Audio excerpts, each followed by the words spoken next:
You know that feeling, right? The uh, the year's almost over. You look at the calendar and just think, Where did it go? exactly, wow, that went by so fast. Yeah. And then what happens? We fall right back into that same old pattern. We make these huge promises for the new year. The gym, saving money, all of it. And by February, they're just gone. Well, here's the core idea we're pulling from our source material today. Real self-growth, the kind that actually sticks. It doesn't just happen by accident. You can't learn just by living. You learn by pausing, by reflecting. You have to look back before you can really move forward. And welcome to the deep dive. Today, we are going straight into this annual reflection framework for personal growth. And this is not just about journaling, right? No, not at all. This is a strategy. It's built around 7 very specific questions that are designed to take all the messiness of your life and turn it into clean, actionable data. So our mission today is to really distill this for you. We're going to cover why reflection is so critical, how you can update your own internal beliefs. Like your personal operating system. Exactly. And then how to map your energy, what gives it and what takes it, and then how to spot these hidden boat anchors that are holding you back. It's time to stop drifting. Let's start making some smarter decisions based on, actual data from your own life. Okay, so let's jump in. The framework starts with this really powerful idea.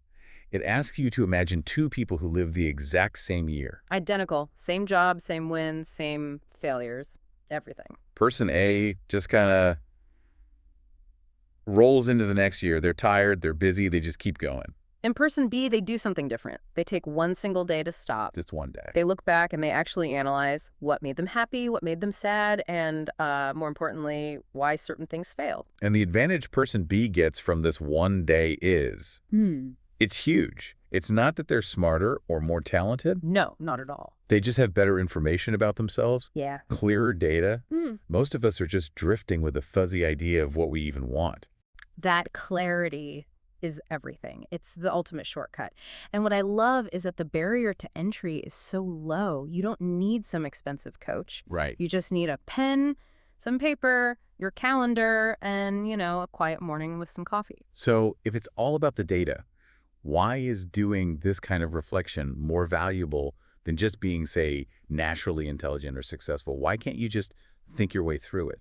Because being smart isn't just about knowing things. It's about having better, clearer information about yourself. That makes perfect sense. Thank You can have the fastest car in the world, but if your map is wrong, you're just going nowhere faster. Exactly. Which leads us right into the first big question of the framework. This is where we start updating our own software. Question 1 is, what did I change my mind on this year? And this is so important because, we're often taught that changing your mind is a sign of weakness, like you're inconsistent. Right, that you should stick to your guns. But the framework says the exact opposite. Changing a core belief isn't just a sign of growth, it is the evidence of growth. It's like your phone's operating system.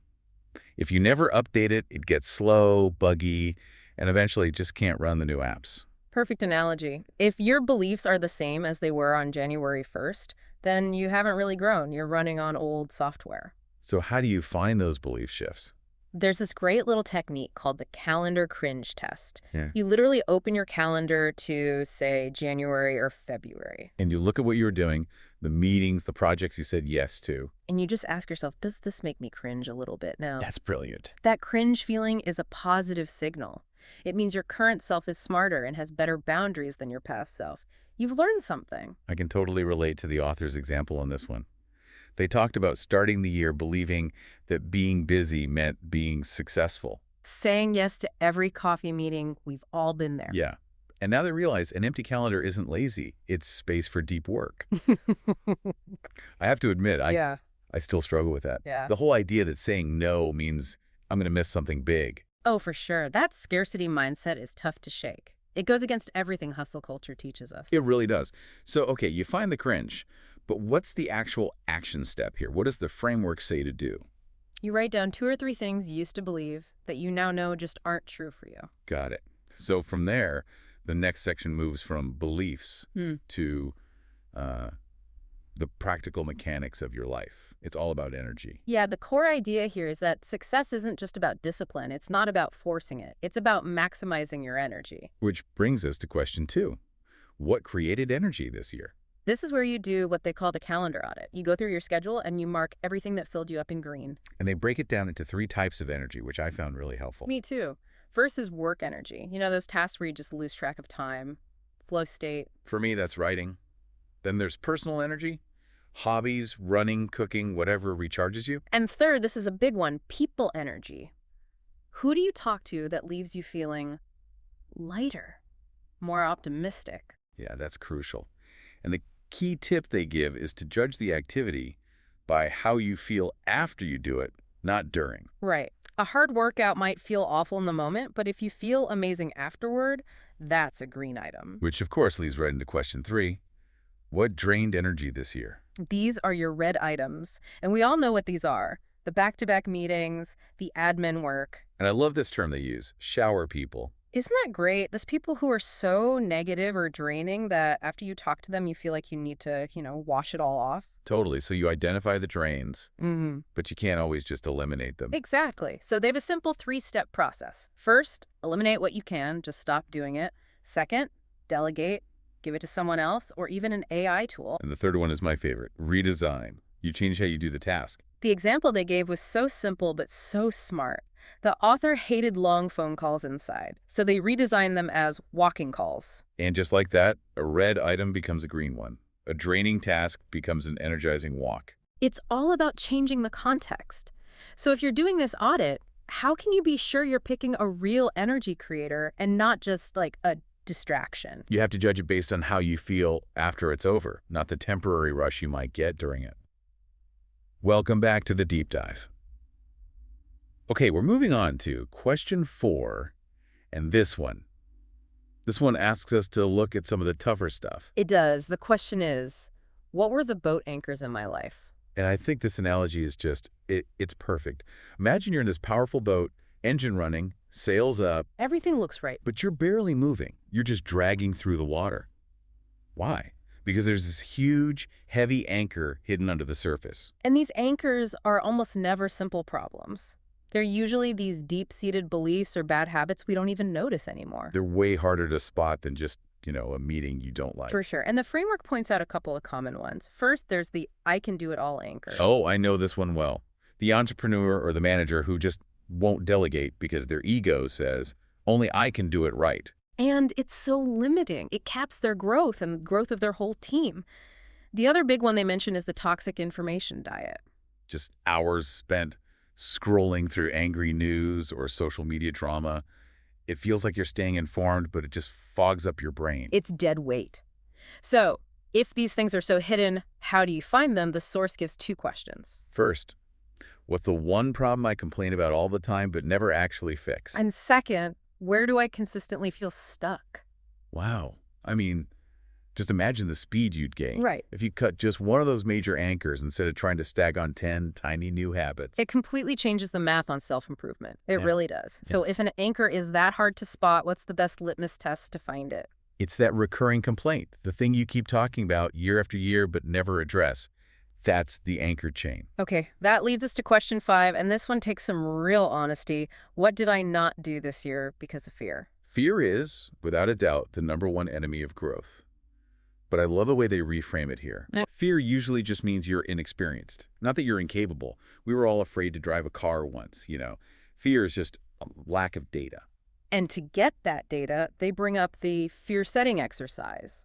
It's a really powerful way to replace that vague feeling of dread with a rational analysis. It's a 3-step process. Yeah. Step 1, you define the fear with total clarity.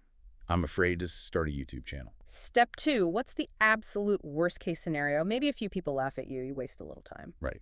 And step 3, what's the best case scenario? You build a community, learn a new skill, create a new income stream. And when you put them side by side, the potential upside is almost always way bigger than the downside. It's like the monster in the closet. It's terrifying in the dark. But this question turns on the light and you realize it was just a pile of clothes. So why is that exercise more powerful than just telling yourself to be brave? Because it replaces a scary, shapeless shadow with cold, hard data and a real risk assessment. Okay, so now we're in the final stretch, the lab phase. Question 6 is, what were my greatest hits and my worst misses? This is where you have to think like a scientist. Where? You're analyzing your experiments from the last year. When you look at your wins, your hits, you have to separate them.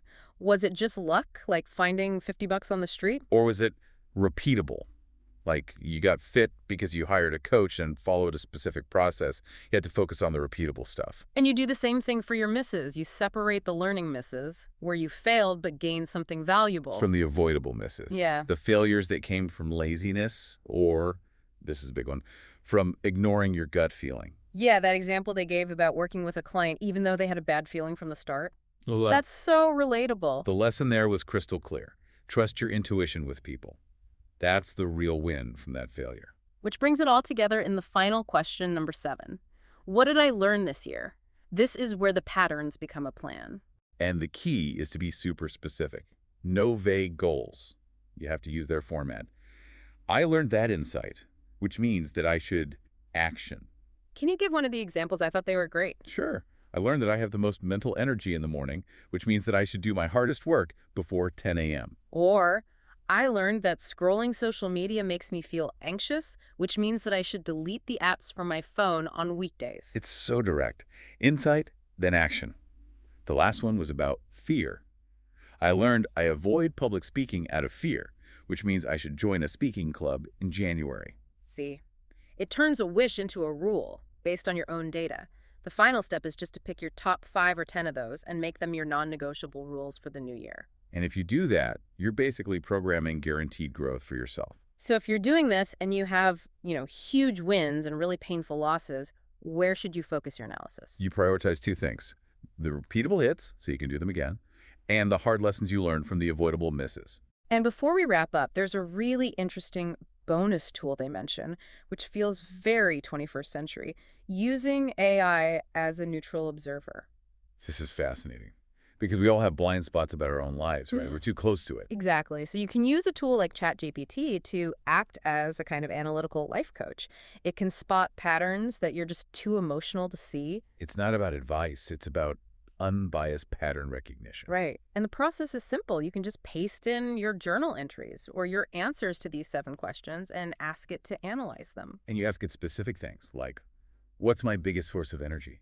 Or what's a boat anchor that keeps showing up in these notes? Or even just, what's the one pattern here that I really need to change? It's like having a data analyst for your life. That feedback loop could be incredibly powerful. Okay, so let's bring this all home. The big idea is that you're at a crossroads right now. You can drift into the new year, same as always. Making the same resolutions that you know are going to fail. Or you can choose to pause. You can take that one day to reflect and to plan with intention using data from your own life. This framework is a guarantee. You'll stop repeating mistakes, you'll understand your energy, you'll finally face those fears. It is the most direct path. So seriously, grab a coffee, open your calendar, and make the time for this. Your future self is going to thank you. And we'll leave you with a final thought to mull over. This framework is powerful once a year. But with tools like AI that can pull these insights almost instantly, what would happen to your growth if you did this kind of deep dive not just once a year, but once a week? Something to think about as you start building your next better year.